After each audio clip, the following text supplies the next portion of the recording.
I don't know. But as you might know, we have a visitor who's an expert on representations of algebraic groups, and partly due to his visit, I've been really short of time. Okay, but Wednesday is a long way away, so I'll definitely have it back after Dasara. Okay, any questions on what we? So roughly what I looked at the. So we're going to go further in chapter 4 today. We'll do more of this notion of differentials and about let's see, towards in another 3 lectures, not counting this one, we should be done with this chapter. That's roughly the and then we'll go on to do chapter 5. Okay, so I still don't have an idea how far we'll get, but like I said, even if even if we do only we'll definitely have time to do something of chapter 5 or 6. Okay, let's see how it goes.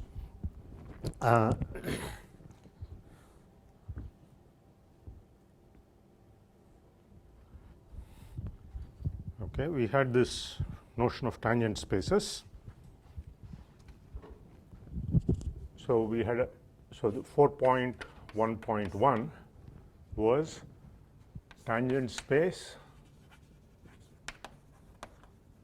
at x to x. X is sitting inside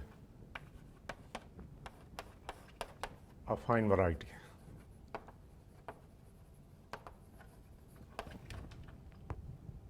This we identified with.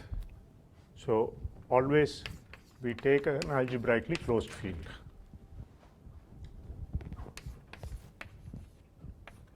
K derivations of the ring of functions of x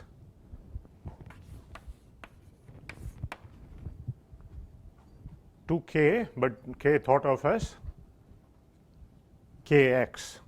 Okay, so kx is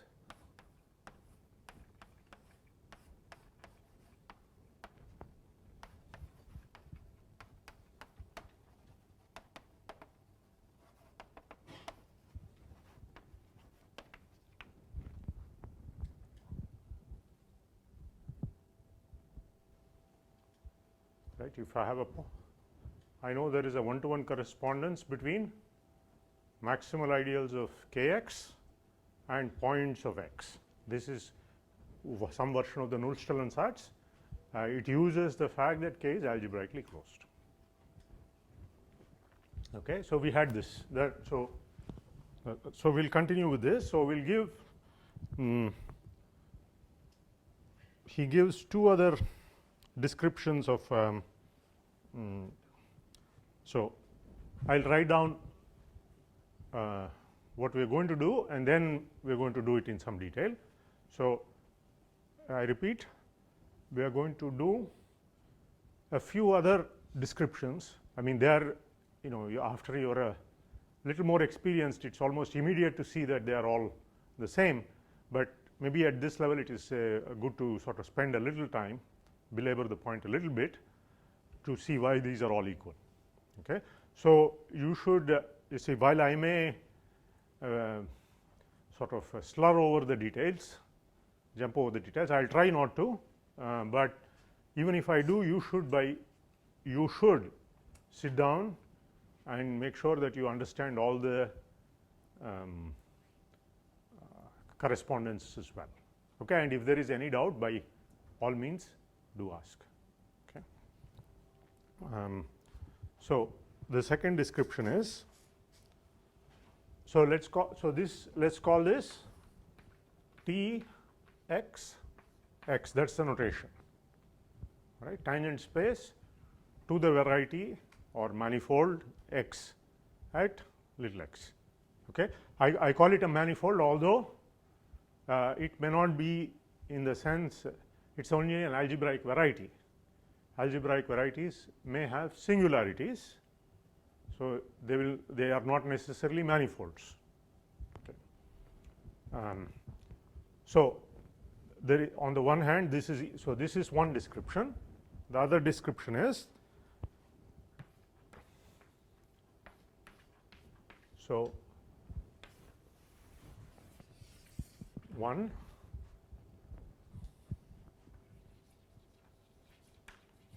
second description.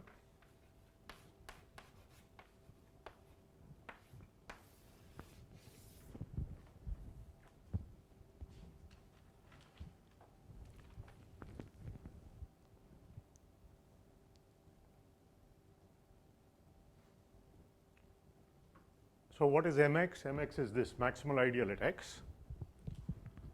What is mx square? Well, it is the square of that ideal. Now, if I go mx modulo mx square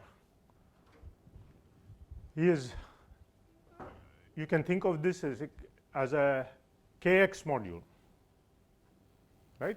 Mx is an ideal in kx. So, in particular it is a module over kx. Mx square is also a module over, it is another submodule, it is an ideal contained in Mx, and I can, so therefore the quotient makes sense as a kx module, right. But note that Mx kills it, Mx kills this. So, it actually becomes a module over kx modulo Mx, which is kx. Okay. So, it does become a vector space over kx, and so this is called, sometimes called the Zariski tangent space.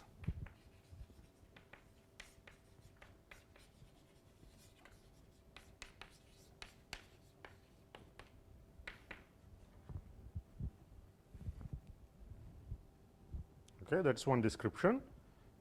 He gives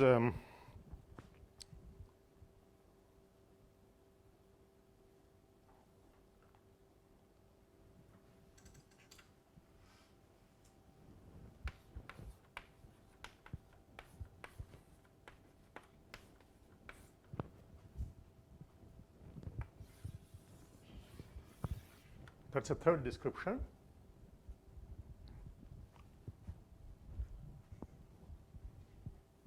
So, it is part of our problem to understand what those symbols mean and why these are all the same. Okay. That is another description. Okay. And he does not speak of this, but you can do also in some other books you might see dual numbers. I mean,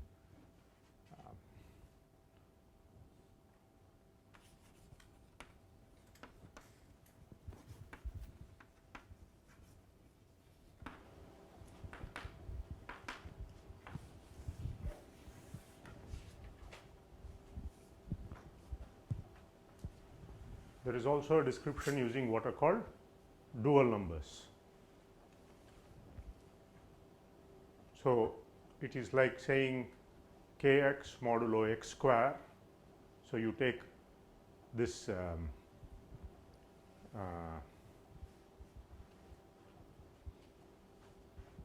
kx. So, okay. So, let me just briefly say it. So, in case, although the book does not do it, this is also another standard way of formal standard way of doing things. So, what is a point on a variety? The abstract way to think about it is homomorphisms from that ring of functions to k, right. So, that is the abstract way without any reference to any embedding. Okay. So, I will make some remarks on this. Okay. So, recall a point on x on an affine variety x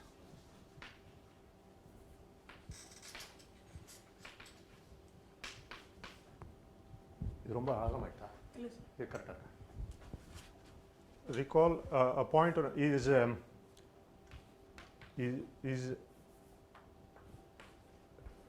exactly the same as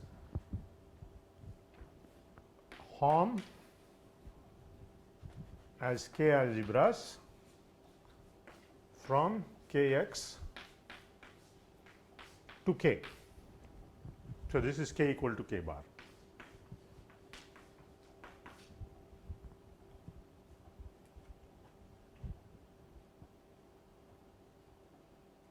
Right.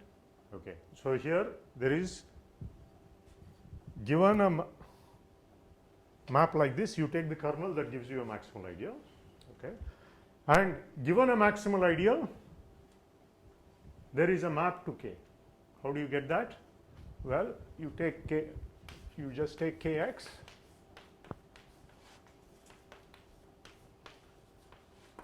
and why must this, can somebody tell me please why this is equal to K?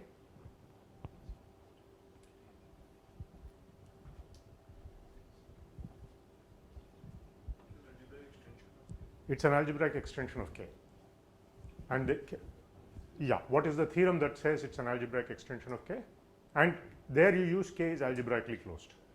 Kx is reduced, and it is finally generated over K as an algebra. So what's the correct? Absolutely. But say one more line. What is the how is the theorem stated? You're using a theorem.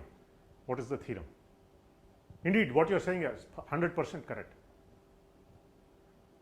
So the theorem is stated as, yes, go ahead please. Yes, no, not Hilbert basis theorem, that's a different theorem. It's a version of Hilbert-Nullstellensatz. It says if you have a field extension which is finitely generated as a ring extension, then it's algebraic. That's one of the versions of Hilbert-Nullstellensatz. I say that. So Nullstellensatz says a field extension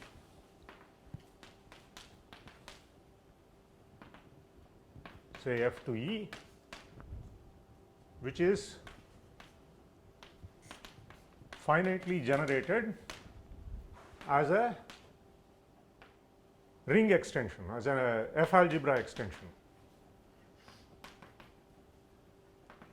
That is, if you have E is a field over another field F and E is finitely generated as a ring over F, then it is actually a finitely generated as a module over F. In other words, it's algebraic.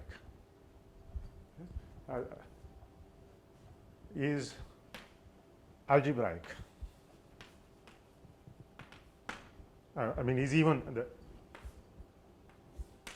finite dimensional because it's already finitely generated. So,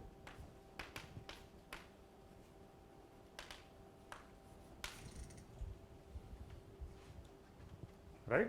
So, that's what you're, so this is the abstract way of, that's the abstract statement.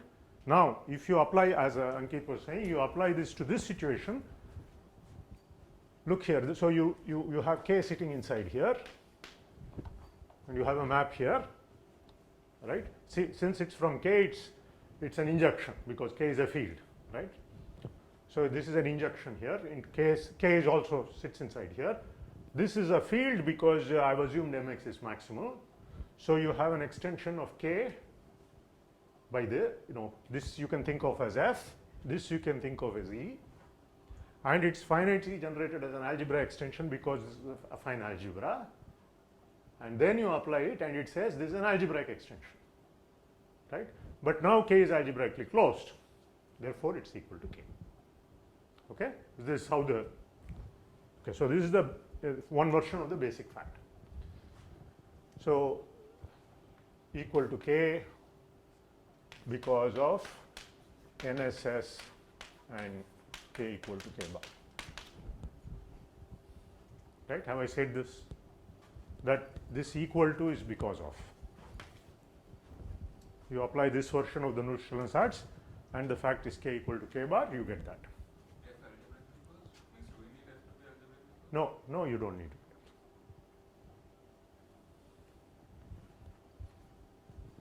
This is a general statement. In this context, you apply it with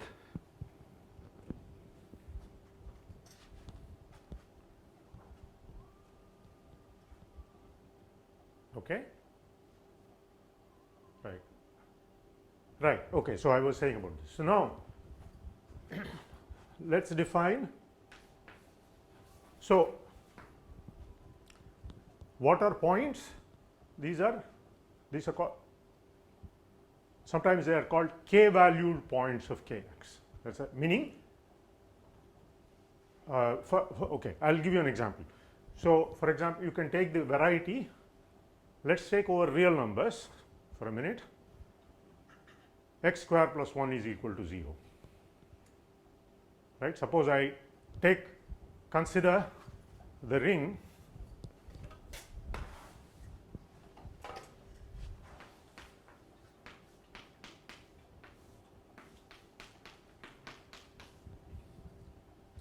right. As we all know, this has no real, you can't have a real number x such that x square plus 1 is equal to 0.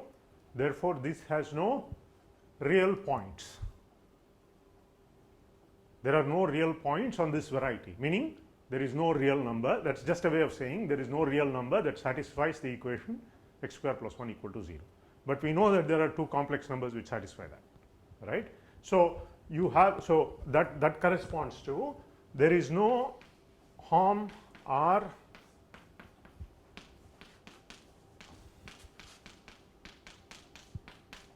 to R is of course empty, right? R algebra, because you can't send, there is no place to send x. You have to, you are forced to send x to a point where x square plus 1 is 0, but since you can't send it, there is no algebra. However, there is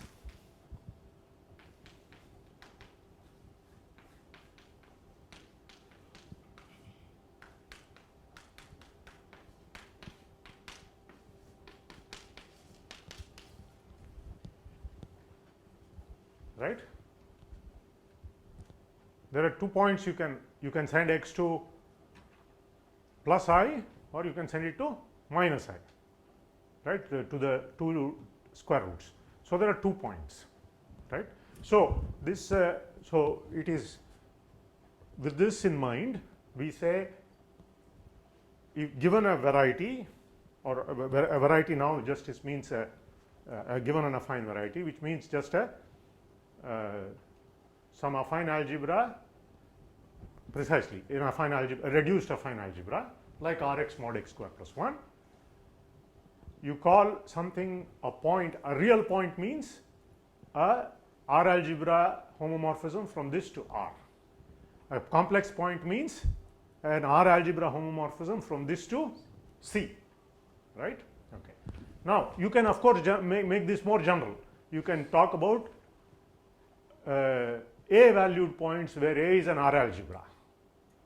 Where what that means is just take Hom as R algebras from your given variety to that variety. All it means is it is the set of points in that whatever you are looking at which satisfy all these equations. Okay. So with that, let's look at the following.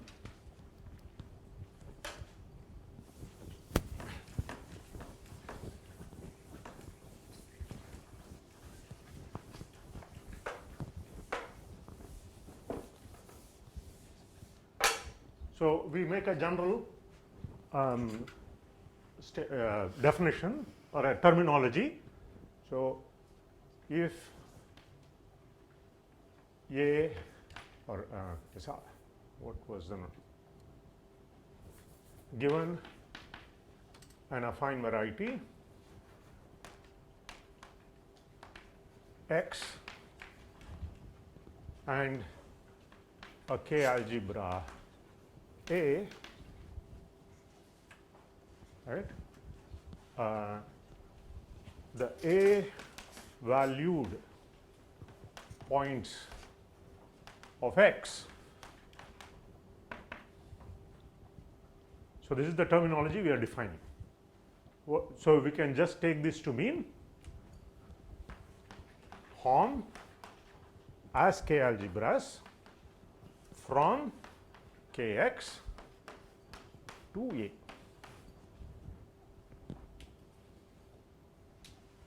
Okay, this is just a manner of speaking. We are extending our language, right? Okay. Now, with this, I put A is equal to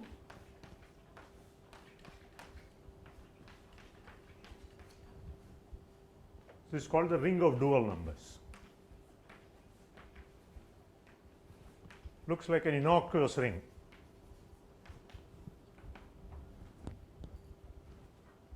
What is its dimension over K? It's a finite dimensional algebra over K.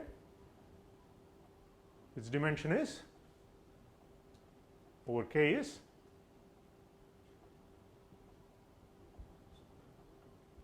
okay. I'll give you one half a minute to react.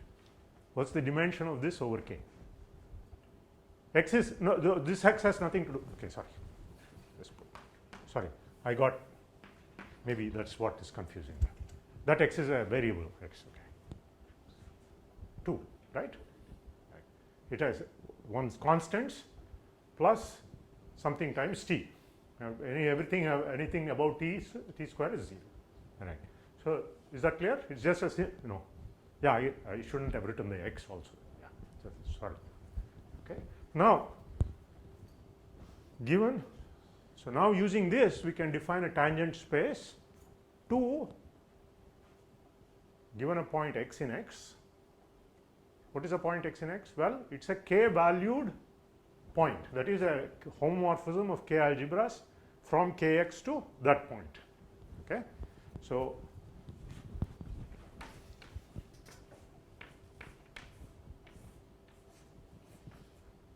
I can denote this by x. Right? Given a point at x, that defines for me it's no more no less than a k algebra morphism from kx to k. Right? Now I use this.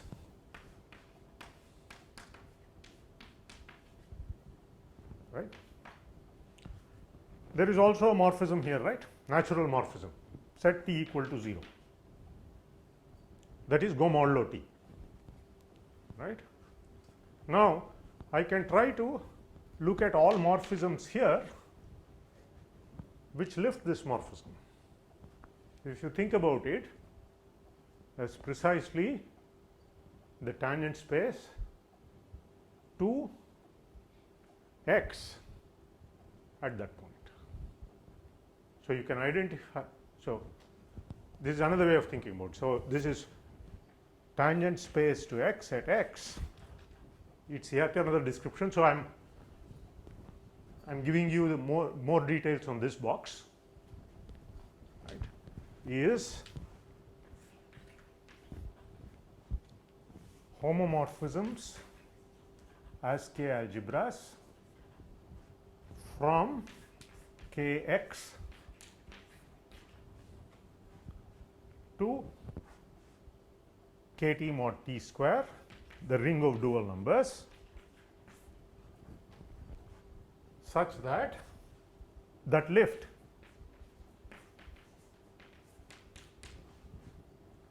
meaning this diagram must commute, right? That lift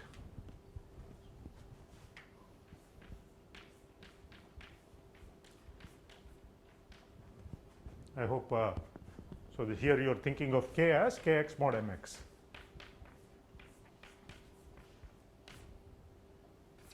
And we can put a box around this now.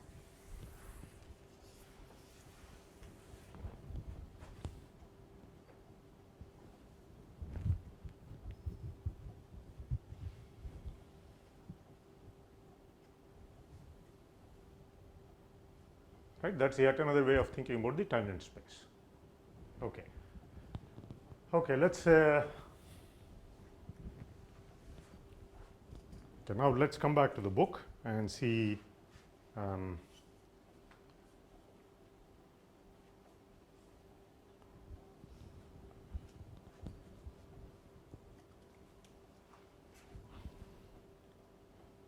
okay, so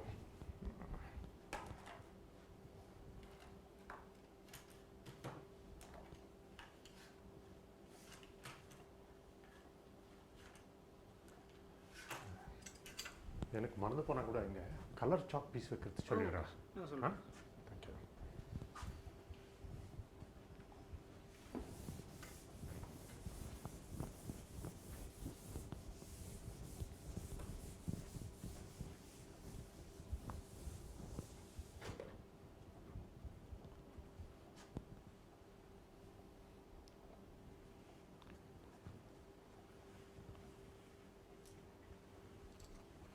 Okay, so we have this. So far we've made the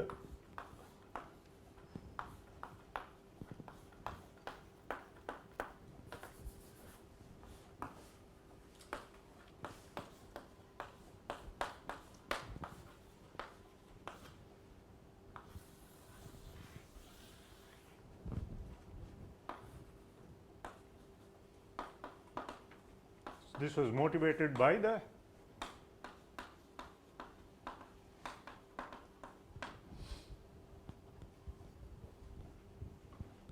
right. So far that's how far we have gotten. Okay.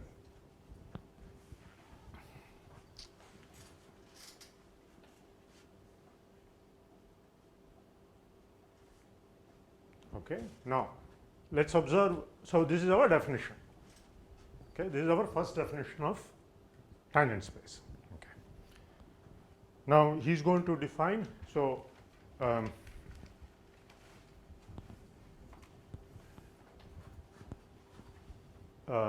you are familiar with the. So I'll use a little bit of differential geometry here. I'll try to recall. Again, you should not worry if you have not seen this only as some kind of motivation. If you are not familiar with this, you may choose to ignore it, or better still, use this to learn that. Okay. So as you know in the theory of manifolds, so if you have M is a manifold, N is a manifold, and you have what is called a smooth map between those manifolds. Right, and you are given M. So M is some. I mean, you can. It is no more, no less than something embedded in some Rn. Say, and for our purposes, you can even take it to be defined by certain equations. Even if you can even take these to be polynomial equations. Okay. For example, that's the context we are definitely in. Okay.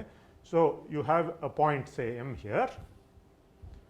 So let's draw a picture of M like this, and then the tangent space. So this this is my attempt at drawing kind of surface in R3 and a point on that surface, and there is a tangent space to M, which is which if it was a surface in R3, which would be a certain plane which we can very well imagine. Okay. Now suppose N is another thing similar, right, and suppose under this map this M went to N, right. Then there is a map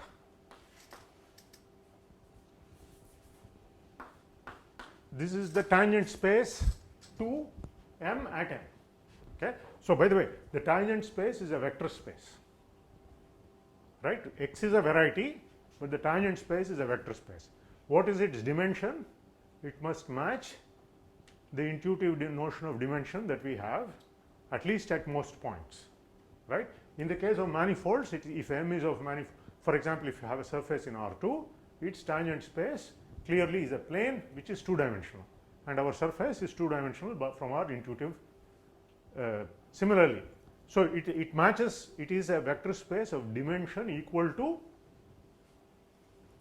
that the dimension of the manifold. Okay. And here you have T n n, right, and if you call this map phi, there is this map d phi, which is the differential at that point, which is called the differential at that point. Okay. So you should, even if you are seeing it for the first time, treat this as something that you know familiarly. It is actually nothing more than what you have studied in calculus, just put in a sort of colorful package, that's all. Okay, it's no more, you are familiar with this from calculus. Okay, so let us look at it. So a good exercise, if you haven't seen this before, is, okay, here is the definition of this, here is the definition of this. So what should this be, right? So in fact we are going to do this, right? So I am going to now do this at the level of varieties, and you can carry that over to the case of manifolds when you see it. Okay.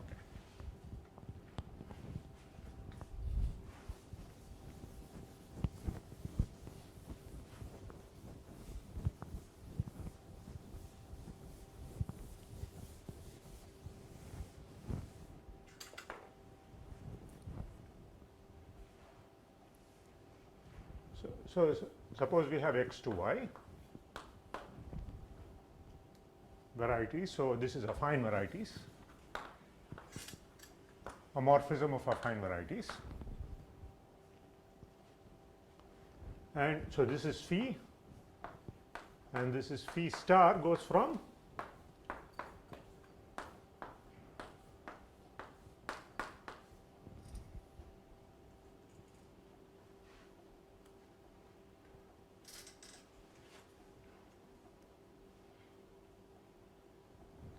so, and we want under this map, say x goes to y, we want txx goes to tyy. So this is our d phi or d phi x even, right? So we want this. Let's see why this is true. Okay, what is this? So this is dir k from kx to kx. What is this? Derivations from ky to ky.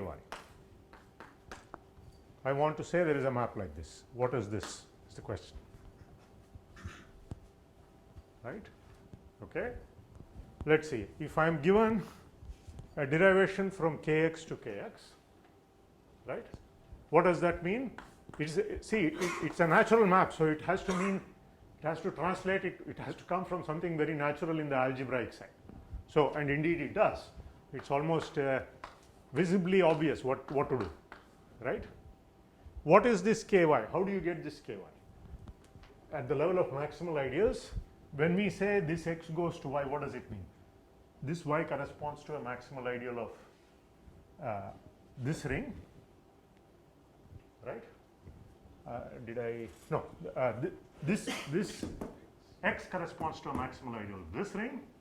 You pull it back under this ring homomorphism, it is going to be a maximal ideal. Why?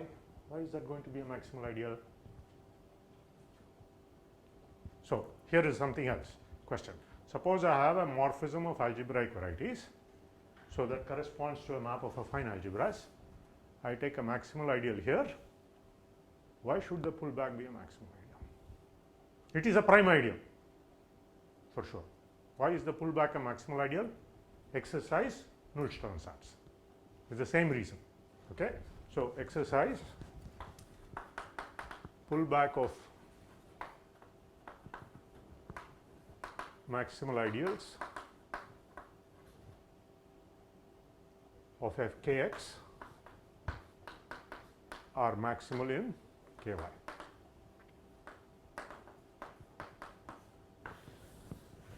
Again, this uses k equals k bar. Okay, so that's what x goes to y means. You take the maximal ideal corresponding to x, pull it back, you get a maximal ideal, and that's the maximal ideal corresponding to y. This is what it means. So if I take my kx right? If I compose this, what is this composition? This composition is nothing but k so or let me write given by x, right?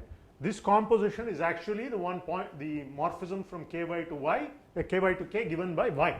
So this composition is actually y. That's what it means to say x goes to y. Okay. Now, so suppose I have a derivation from kx to k. Suppose I have some, okay, so now forget this. So this is the to say that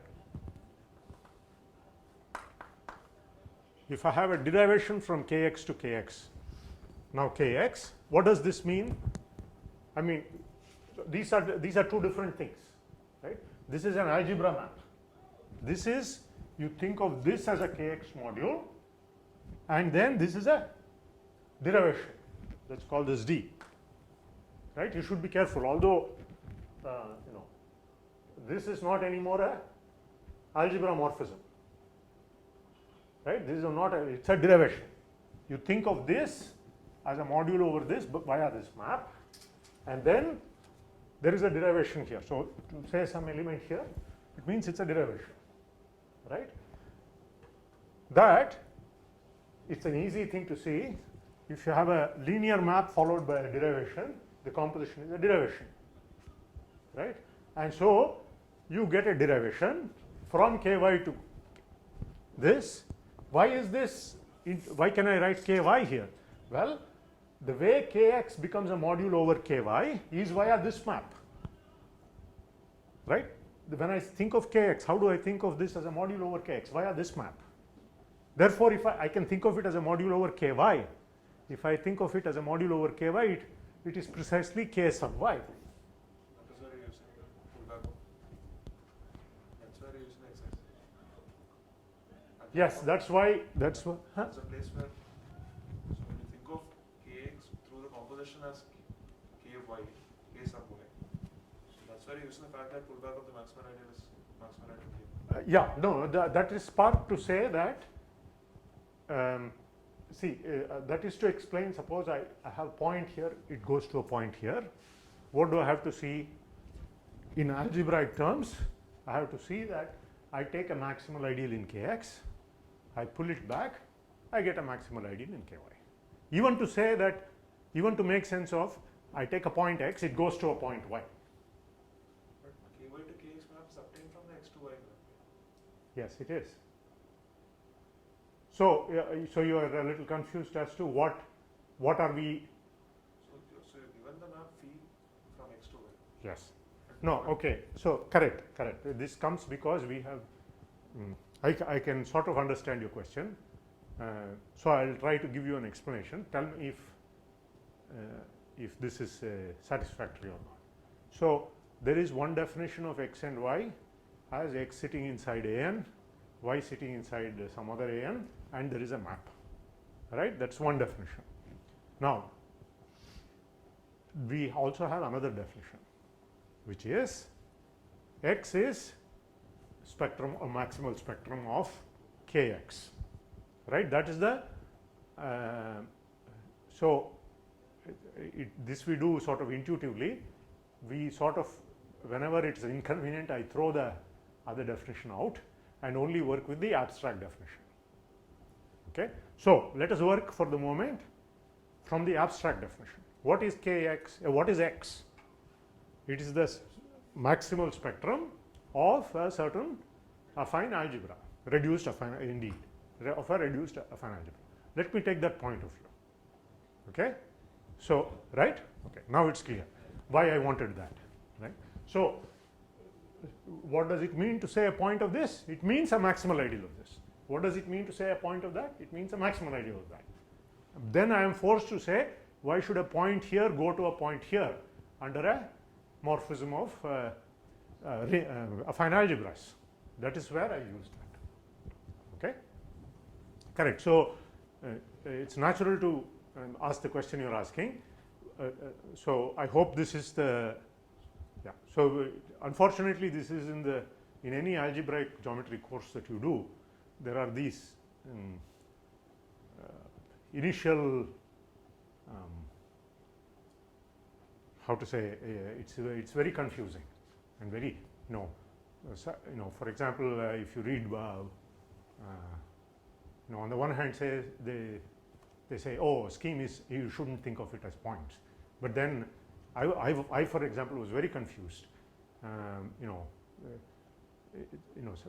So you define something as without having no points and just as schemes as something, and then you see Borel's algebraic groups book, it suddenly starts from the very, so let x be a point.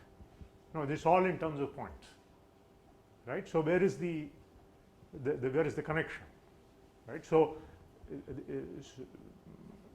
so it is this kind of thing is, but you have to be sort of aware of the nature of the difficulties in explaining this bit and adjust accordingly. Okay, good. So is this clear now? Yeah. So this, the way this was made into so this is, if I think of this as a module over ky, that is the point y by definition. Therefore, when I pull this, or when I compose this derivation further with this, I get a derivation from ky to this k sub x, which is actually, I can write a ky here, because as a module over ky, it was just this kx was equal to ky. Right?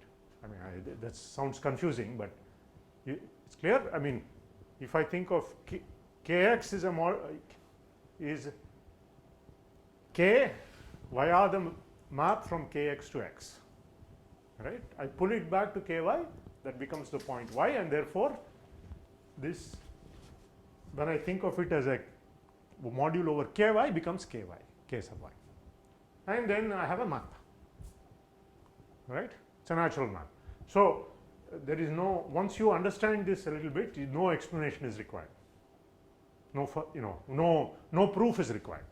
You just write it down and see that it is obvious. Okay, so we have defined this. We have defined the notion of, so what we have done is differential map.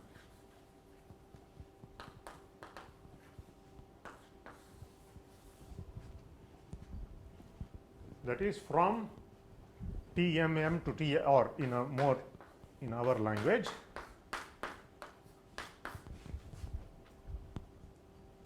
if I am given phi here, there it is, this one, we have done this. Okay, this is a linear map. This is a k linear map, right? Txx is a tangent space, Ty therefore it's a vector space, finite dimensional vector space. Tyy is another finite dimensional vector space, and d phi x is a map. Okay, let's also say this: Txx at, if a point of x looks like a manifold that is outside what we call non-singular points that are not singular, then the dimension of that will be equal to the dimension of the, what you think of the dimension of the variety.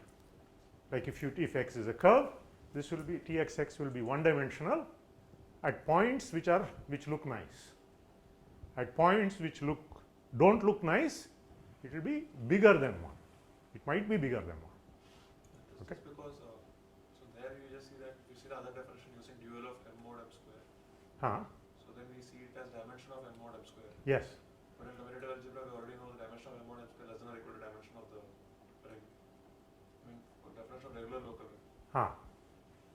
You say the points are non-singular exactly when dimension of m mod m square is equal to dimension of the ring. Exactly. Yes. So you can say that this point is smooth if and only if that ring OX that I wrote is regular local. If you know that much commutative algebra, yes, you can use that. Right? So there are, indeed, that's correct.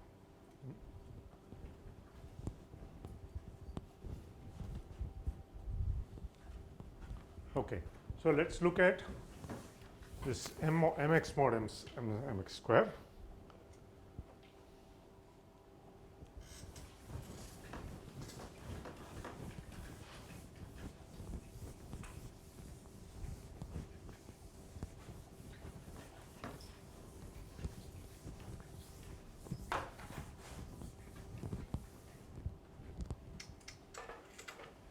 Yeah, and also there is the chain rule.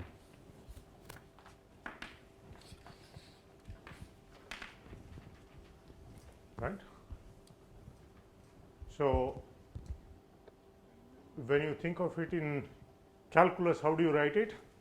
You have this rather mysterious but obvious looking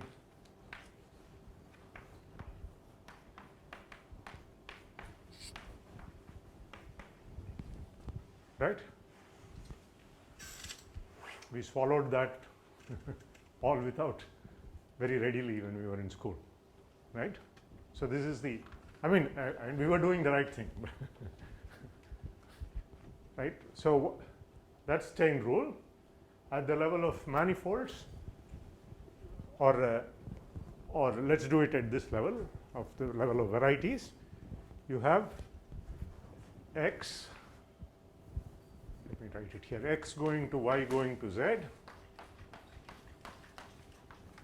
and little x going to little y going to little z,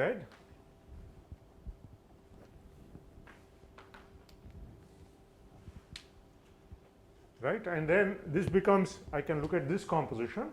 Let's say this is phi and this is, so I mean, give them some names, right? Then I can look at the composition of this. That's a map from x to z, right? And I can take d of that at x, right? It's a morphism of varieties. X goes to z under that morphism. Therefore, this becomes a map from, where does it go from? Txx to T z z, right? On the other hand, I can have d phi x. Where does this go from? It goes from Txx to Tyy,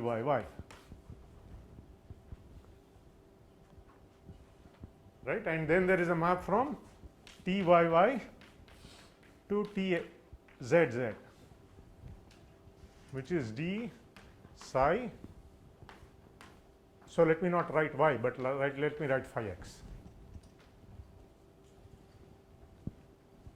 And what should we expect?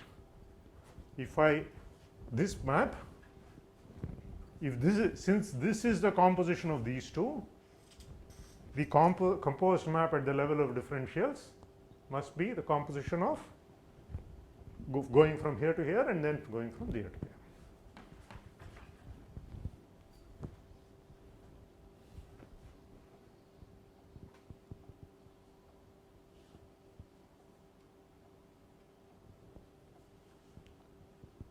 Right. So the familiar chain rule from calculus is nothing, it's a statement about the functoriality in fancy mathematical lingo or jargon.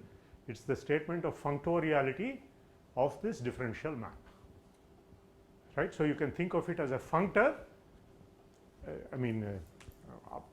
appropriately defined from the category of affine varieties to vector spaces. Okay, I mean you can jazz this up. You can talk of the tangent bundle, and then it is a, you can it's at the level of bundles you can jazz it up further. But for the moment, let us just do, this is just the statement that this is a functor, right? Okay, so the proof is, again, once you write it out, it will be obvious. So the book doesn't do it, and neither will I.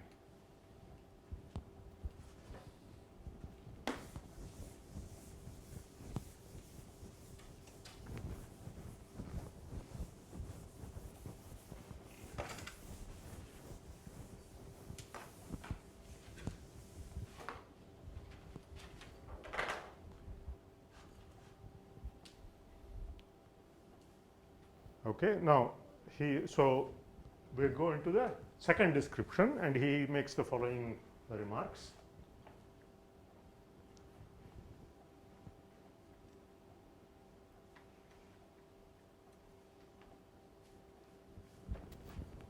Okay. So,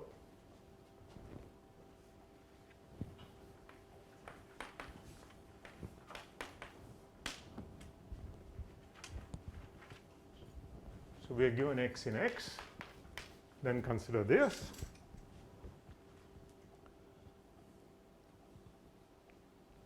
Right. So, you look at mx going to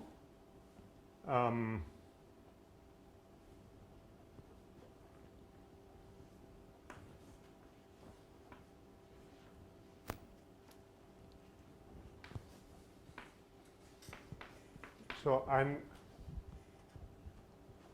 I want to identify what are we trying to do? We have one definition, namely derivations from as k derivations from kx, that is a ring of functions in the variety x, to k sub x, little k sub x, which is the which is kx modulo mx, right? Okay. With that, we want to identify with the second definition, which is the dual of mx by mx square. That's where we are headed. Okay. And so the idea is that you get a map one way and claim that it is an isomorphism. Okay. So he's in the process of giving a map from the first description to the second description. Okay. So given D in derivations of k, kx to kx, I must get a map from mx to the dual. Okay. So this is how I think of that.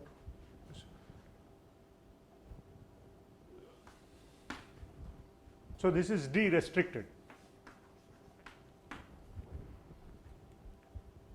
right? I can D is a map from kx to kx, mx is a subset, so I can restrict the map to that. Okay. Claim. So this is a linear map, right? This is a k linear map. This is k linear map.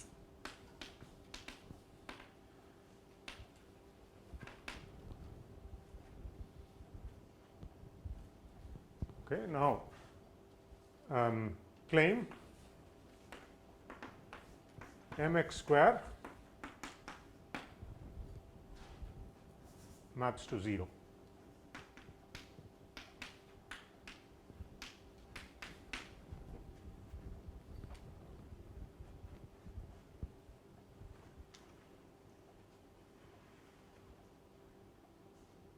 Okay. Why? So let's do this. Let's take f times g. F and g belong to mx. Right. Let's check this.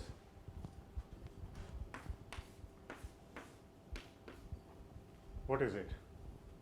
By the Leibnitz rule, what's this? F or g df plus f dg. Right? Okay. Now, what do I mean by df? df is some element in kx. dg is some element in kx. What do I mean by g times df? G is an element of the kx, of the ring kx or the algebra kx that acts on that element in kx. How does it act? Via this morphism, right?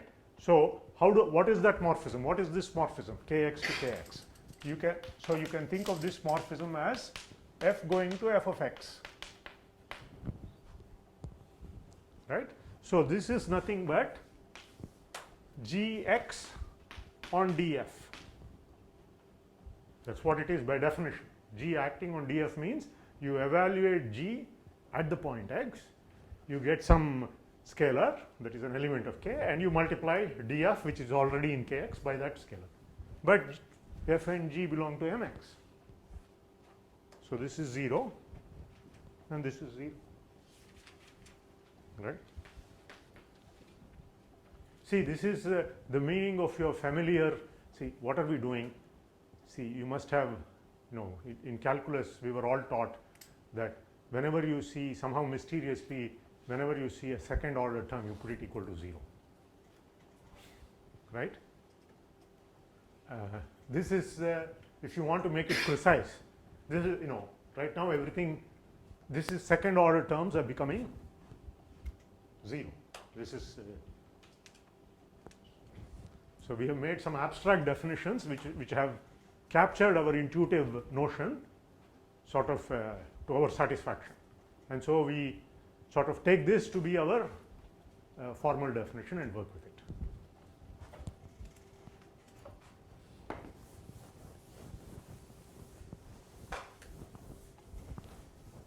So, it's good therefore not to throw away, or to discount all those intuitions. I mean, of about at least that's the way I would go about it. Is it's after you study this, it's sort of maybe tempting to think of all those intuitive reasonings that you did in school, throw them out of the window. I wouldn't recommend that. Okay, those are important and those are essential. Okay, when it's an essential part of a mathematician's toolkit to have all those intuitive underpinnings. Okay, you can't do good mathematics or think about mathematics without those. This is just to, this extra stuff which is piled on top of that. Okay, which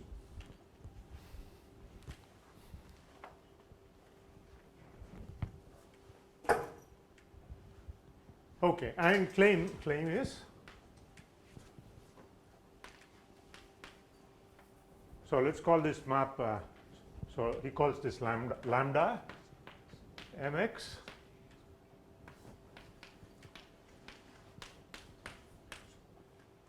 so let me call this also D.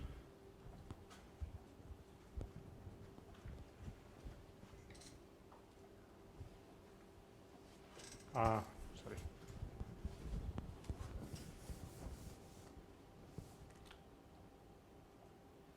No. So, what we have done is, so you have a map D from mx mod mx square to kx, right. This is what you have. So, you have from the derivations to given a derivation, we have restricted it and observed that it goes to 0 on mx square. So, just thinking of it as a vector space map from mx to kx, it is a k vector space map which is 0 on the subspace mx square. I can get a map from, I get a linear map from mx mod mx square to k. Therefore, an element of the dual space mx mod mx square. Okay, so that map he calls lambda. So we have a map, we have a description of a map from to mx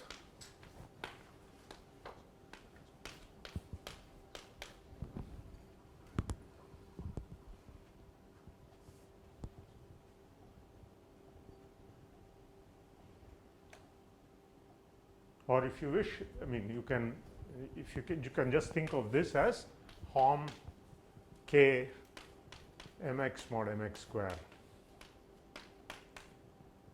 to kx.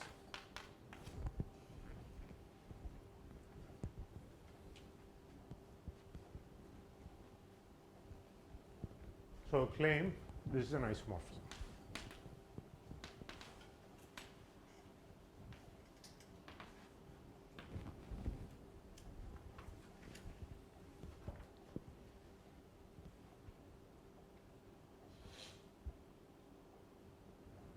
Okay, let's say, let's just plainly think about what we see. What did we see about a derivation? It is 0 on constants, right? It's like a derivation. I mean, it's like taking a d by dx of something. Of course, we know it's 0 on constants. Okay. Now we've seen that it is 0 on terms which are, see, it's like taking, so this derivation is like taking a derivative and putting equal to 0, right. So if you have a function, imagine a Taylor series expansion, right. So if I take a function f, what is it? It is f equal to f of a plus some derivative into fx into x plus some second derivative by 2 factorial into x square plus dot dot dot, right. If I take derivative, what happens? Fa goes away, the x term gives me the derivative in front, right, and all other terms have an x in it. So when I put x equal to 0, what do I get? Just the plain derivative term, right. This is just that.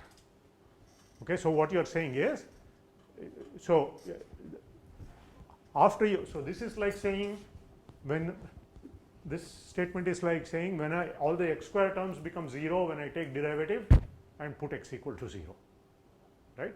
This is taking derivative, this is putting x equal to 0, so they all become 0. The constants are anyway 0 even at the level of taking derivative itself. Okay, so it only amounts to, I only have to specify what happens for mx modulo mx square, and I can specify that arbitrarily. This is what you have to show, right. Given something here, I have to show it comes from here, right. So you can specify, claim is that you can specify that arbitrarily. Okay. Now I think it is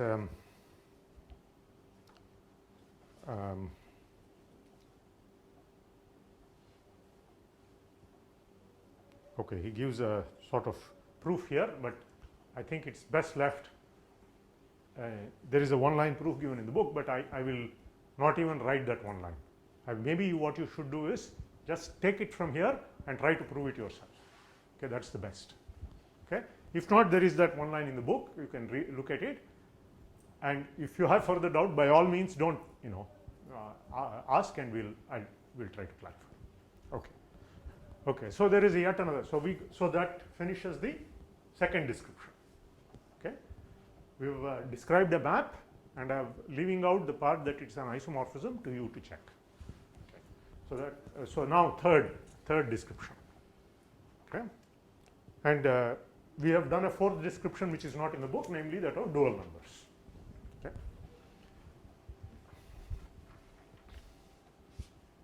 Okay, now let's look at OX.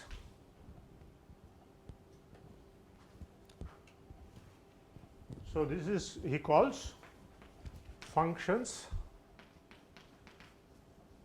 regular at x, regular in x, he says. So I'll write in x. So 1.4.3. Okay, so finally let's maybe go back to chapter 1 and look at what this means.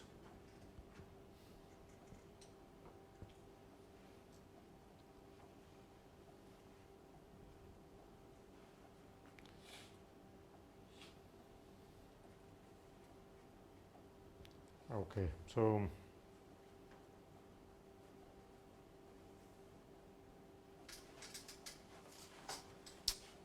this definition is, how many of you know direct limit? Have you heard the term direct limit? Yes, sir. Huh? You never worked with it. Okay, fine.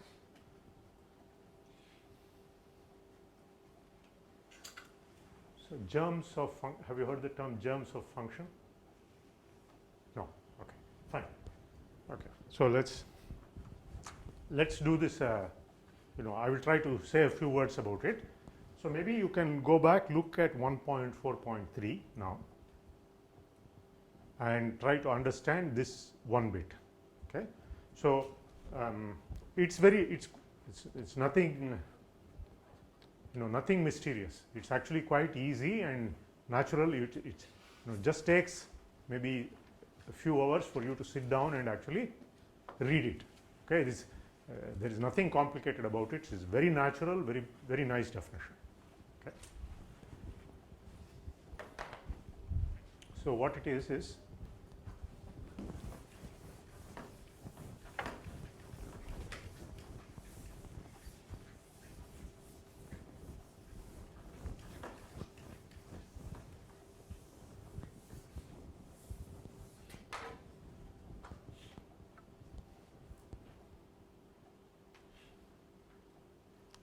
well, let me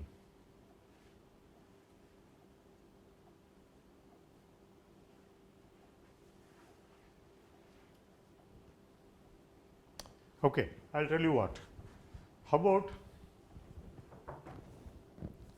so the one reason I am doing this is there are two reasons why. One should want to let you sort of maybe read it and come back, and so we, if I say something it will be better.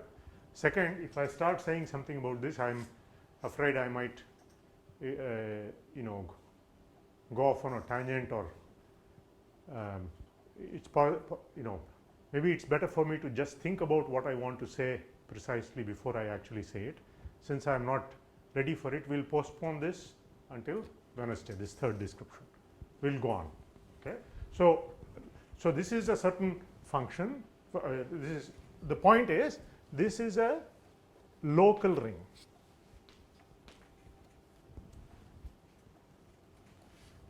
With, okay, so since you know a little bit of commutative algebra, let me tell you what this is. This is, you take the ring Kx, right, localized at the maximal ideal Mx.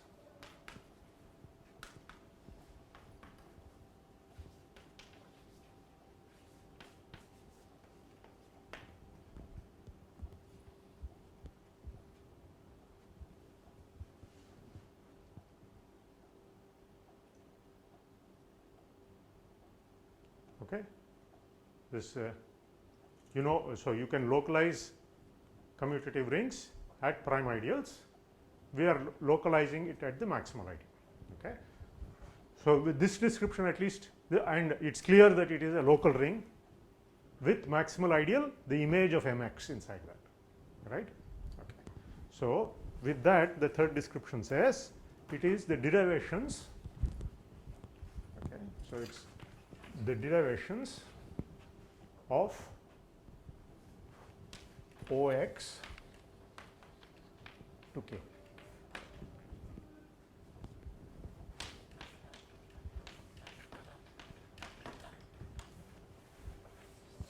This is yet another description.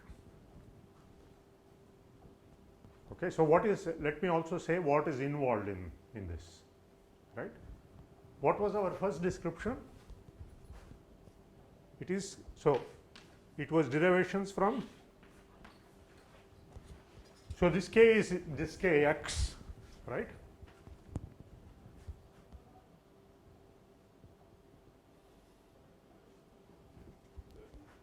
You know the map from Kx, so let me draw a picture here. So you have Kx here,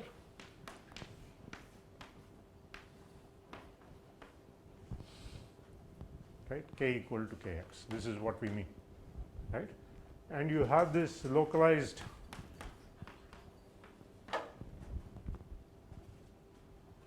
this is Ox, right, by definition. Now, of course, there is a canonical map there. That's the local, you know, R to R localized at something, there is a canonical map, right. So, is there a map like this? Yes, there is. Everything outside of Mx goes to a unit, right. In fact, this is exactly, there is. So, this map factors through this.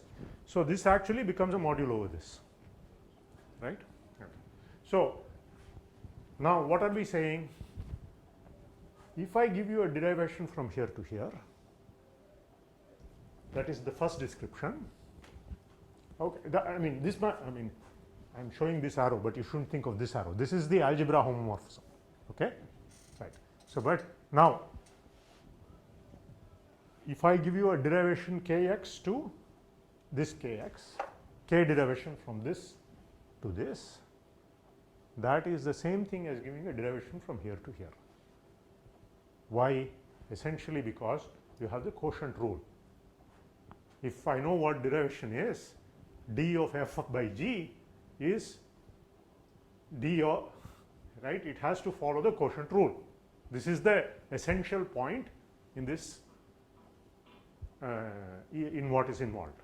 Okay, so this is a bigger ring, right? You have many more elements here, but once you know it on this, you are forced to this is the because you know d of f by g is equal to the quotient rule hold, so you will write f prime dg plus, I mean what is f prime g minus f g prime by g square. You have to write that. You have no choice. Okay, so what is involved in this third proof in seeing that these two are equal is precisely that. So if I give you a derivation here, it can be extended to a derivation here, and of course if you give me a derivation here, I can just restrict it. So there is a unique extension of any derivation from kx to k to this localization to k. Now that is just a formal statement at the level of algebras which you can check, which I can safely leave to you. Yes. These are all, this may be given as all algebra maps. Here, okay, like I said, this, yeah. These are the diagram comments. Here the diagram comments. And if you have already checked that the composition of derivations, so given a derivation, the composition of derivations is this derivation. What do you mean composition of derivations? What I mean, if you have map from x to y to z, then we show that d of psi of the derivation psi of phi is d of psi at phi of x. No, you are confusing between composing two variety maps. Here it is not a variety map. Here it's well, you are. I'm saying, can we think of it as a? Can we get variety maps as that?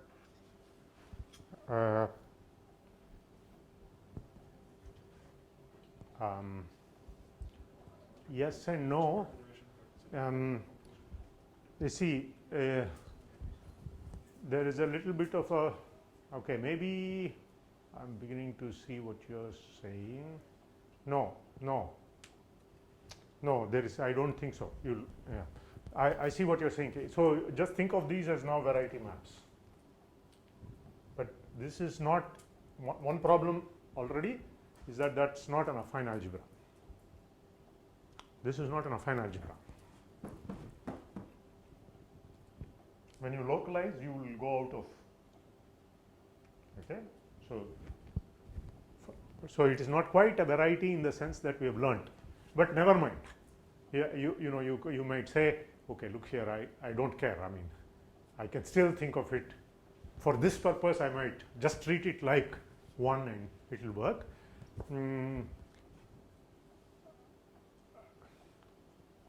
But that's not quite what we are doing here. That's not what we are doing here. So what we are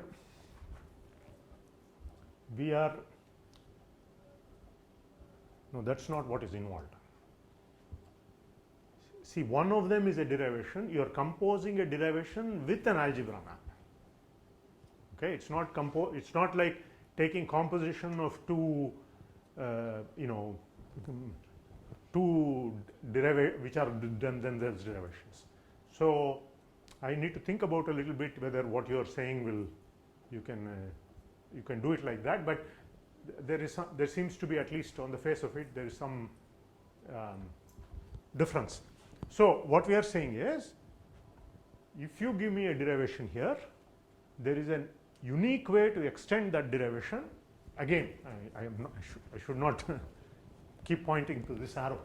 If there is a derivation from kx to kx, then there is a unique extension from the from the bigger ring, which will lift that given derivation, right? And of course, given a derivation like this, you can just restrict it to your subring, and it will be a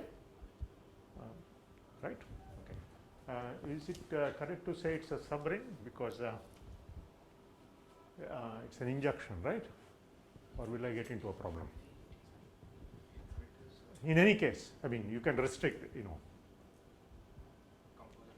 Yes, just take the composition. Yes, indeed. So, derivations from kx to this. So, this is equal to this. This is the claim.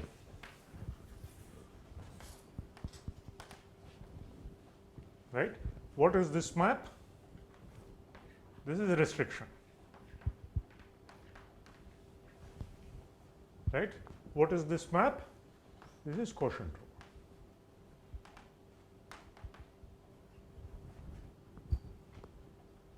Okay. So, let me leave it at that and go on. In the meantime, if you could please read 1.4.3, I will return to this and say a few more words about that. Okay.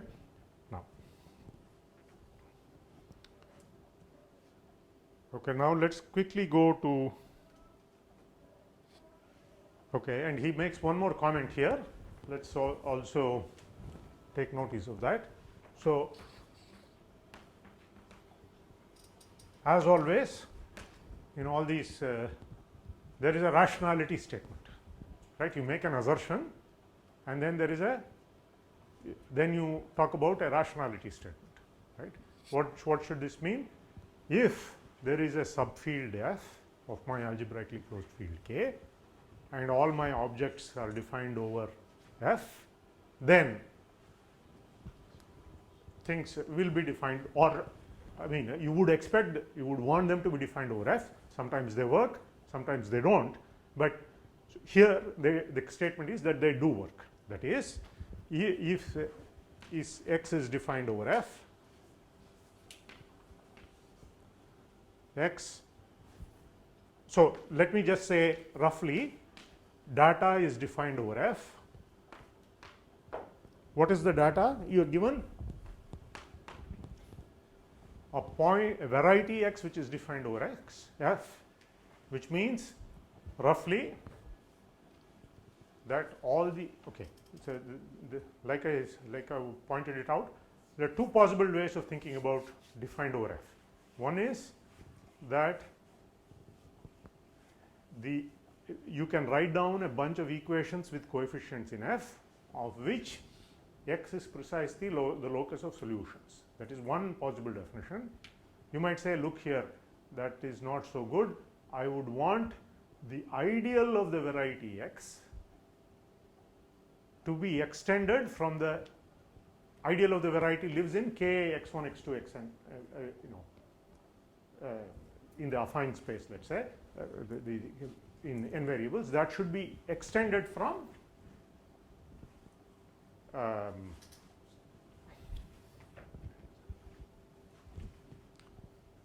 F x1, x2, xn. It should be an extension of an ideal from F x1. This is another possible definition. Now, the two definitions coincide if it's a perfect field.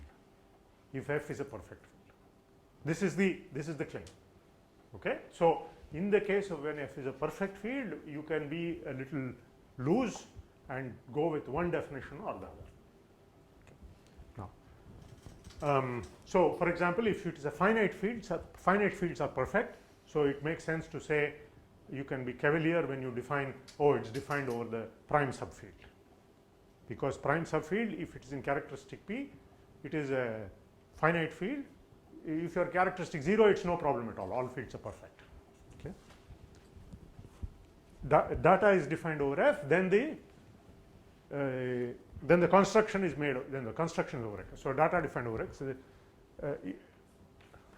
So this is the nature of a.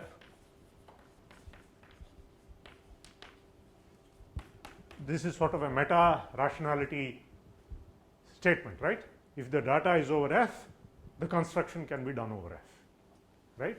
What do we want to say? So here, if my variety is over F and my point is over F, then the tangent space I can define over, sort of make all the constructions over F, and then I extend it to K by just tensoring, I get my definition over K.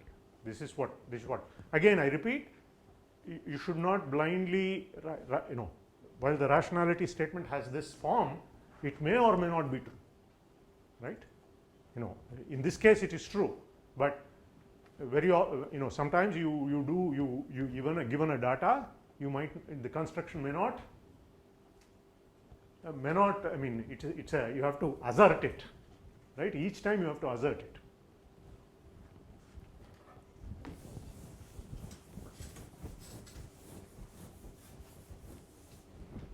So it's,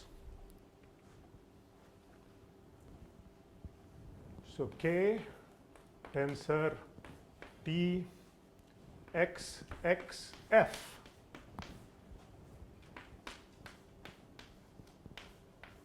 This is the claim. This is the claim. Construction. So this is what it means to say construction is over F. And what is this? So this, as you can expect, is derivations, F derivations of Fx to Fx.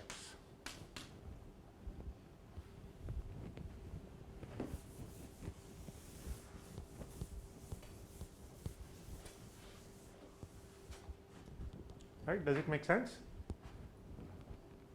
Since X is a data consists of capital X and small x, what does it mean to say capital X is defined over F? You have an affine algebra, reduced affine algebra over F, and my Kx is obtained as Fx tensor.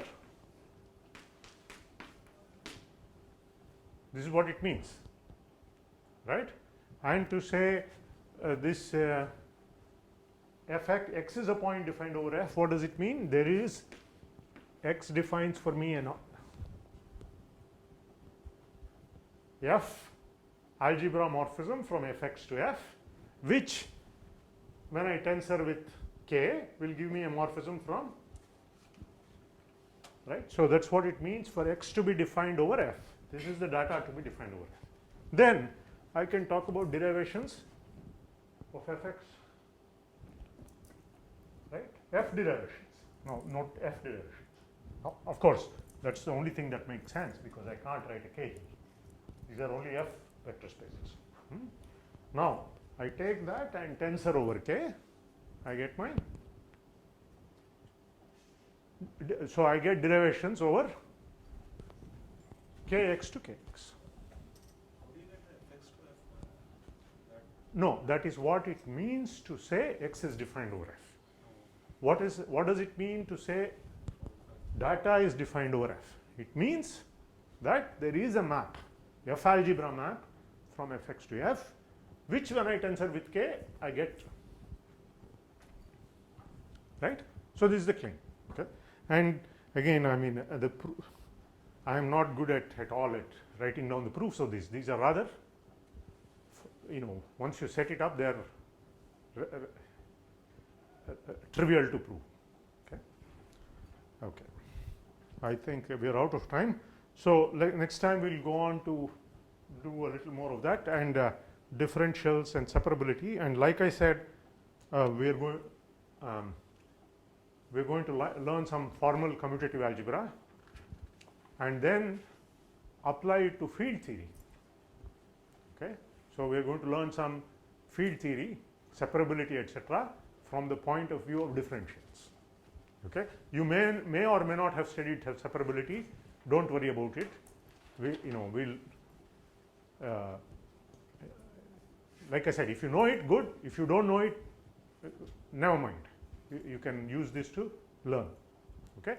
So see you then on Wednesday. I promise to have your papers back on Wednesday.